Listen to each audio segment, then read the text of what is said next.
Good morning and welcome to Bridging the Gap. I'm your host, George G. Money Willis, and it will always be a bridge to the gap of the young people for me. So what I'm trying to do is bridge the gap between the older generation and the younger generation.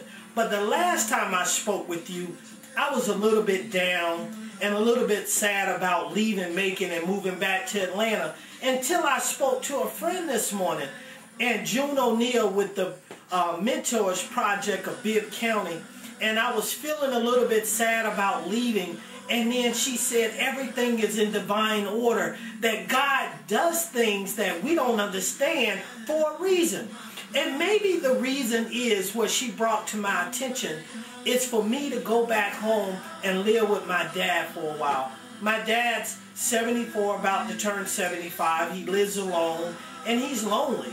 I get to go and share some quality time with my father and reinvent myself in the process. And it made it all good. I'm so happy to be moving back to Atlanta. I'm going to miss Macon. I really am. I'm going to miss the kids that I was working with, like Smooth and Bam and Cool Boy Nate and Madison, 1/3, God's Prodigy, Miss Moon, Cash 4, D.O.C. I'm going to miss these kids, man. We spent a lot of quality time together. Even Thomas, he had just came on board playing his guitar, and we still going to do stuff. And no matter where I go, I'm going to take you with me. But most importantly, I get to go home and spend some quality time with my father and create a new life and write a new chapter to my book. By the way, I am writing my autobiography, so be on the lookout. But I'm getting ready to write a new chapter, and it's going to be exciting living in Atlanta again. And I will always take Macon with me. I will never forget Macon. But I want to spend some time with my father, because my mom didn't get to see me where I am. My mom died 20 years ago, and I have not forgotten her. And I didn't get a chance to spend quality time with her. I was young and I was selfish, but I do get to spend that time with my father.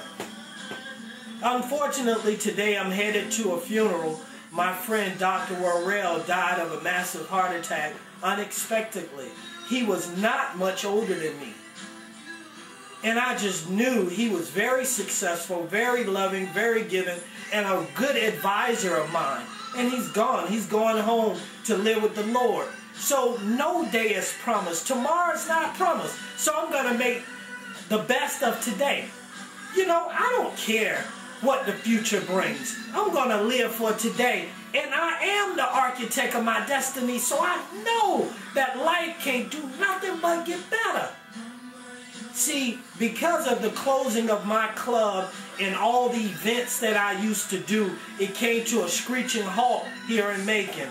And that's okay, because that opened the door for other opportunities. And also, it taught me how to live on less and how to appreciate the smaller things in life. I love you, Mom. I miss you. I'm going to go home and spend time with Dad. And I'm going to enjoy Atlanta, the park, the events, and all the things that I have to come. Kids, I won't forget you. When I become successful, so will you. We will continue to bridge the gap.